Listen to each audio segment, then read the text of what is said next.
Kristina Kallase haridusministeeriumi keelepoliitika osakonna juhataja Andero Adamson väidab, et Tartu rahu riigipühaks muutmine võib osale elanikkonnast keeruliselt mõjuda ning tuleb seda seletada kõiki ühiskonnagruppe kaasavalt. Kas teie arvates on tegu lihtsalt järjekordse riikliku häbenemisega Vabadussõja ja Tartu rahu ees või millest see meile täpsemalt räägib? No see räägib muidugi sellest, et Kristina Kallase ja tänane valitsus laiemalt, Kristen Michali reformierakondlased ka, on juba väga kaugele edenenud rahvusliku identiteedi kustutamise ja rahvusliku mälu katkestamisega.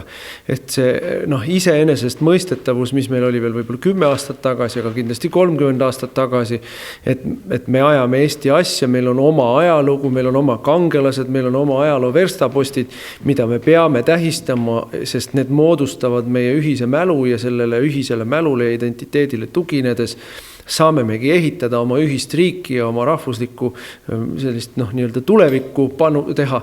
Et see on juba kõik kuhugi ära pudenenud, kuhugi ära lammutatud ja ära unustatud. Ja sisuliselt nüüd tullakse kapist välja selle jutuga, et meil ei tasuks liiga palju tähelepanu pöörata oma ajalooliste sündmuste, oma ajaloolise mälu kinnistamisele. Kui Tartu rahu, millega Venemaa tunnistas Eesti iseseisvust, on osa elanikkonnale keeruline tõlgendada, siis kes on see osa elanikkonnast, kelle tunnete pärast tahetakse, et me oma ajalugu häbeneks? No vot, siin me näeme jälle sellist täiesti tagurpidi maailma, mis meie valitsus meile näitab, et selle asemel, et muretseda, kuidas eestlased oma riiki näevad, kas eestlastele oma riik on piisavalt hea.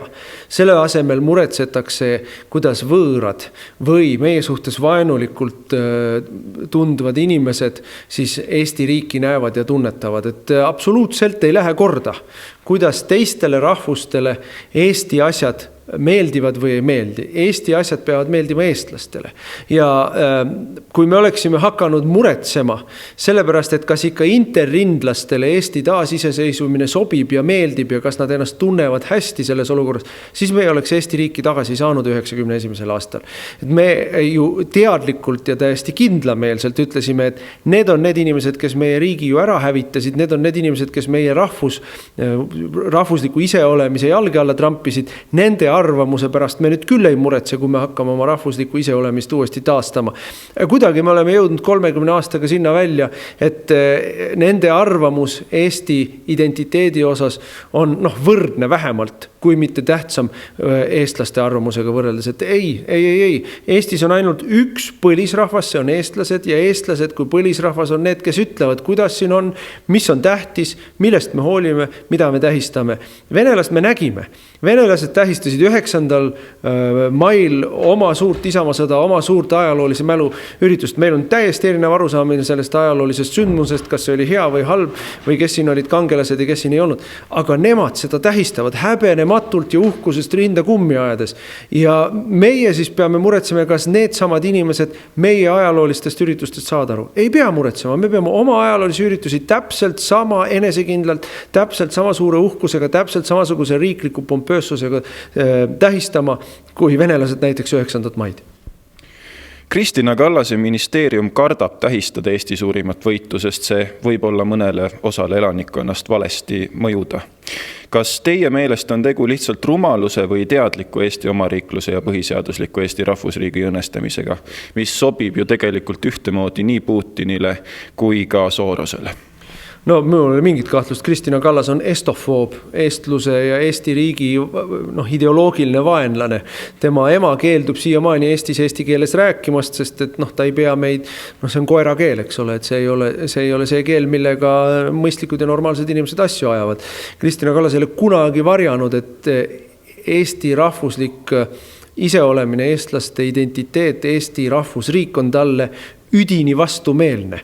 Ja täpselt nii ongi, et see asi, mida tema ajab, on väga-väga meelt mööda.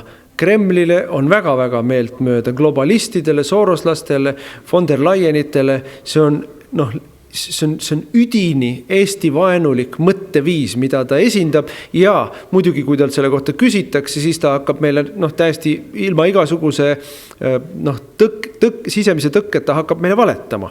Ja praegugi ju hakkas pärast teda asja siluma, aga me keegi ei usu teda.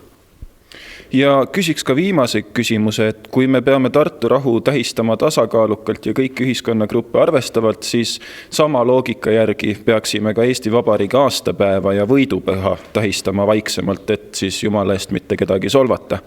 Kus või millega teie arvates saab lõppeda see alistumise tee? No see lõpeb sellega, et eestlast enam olemas ei ole, et meil oma asja ei ole, meil oma ajalugu ei ole, meil oma tähtpäev ei ole, meil oma kangelasi ei ole, meil oma rahvuslikku müüti enam ei ole. Ja see lõpeb sellega, millega lõpetasid liivlased. Täpselt seal, kus lõpetasid liivlased, on selle teekonna lõpp-punkt.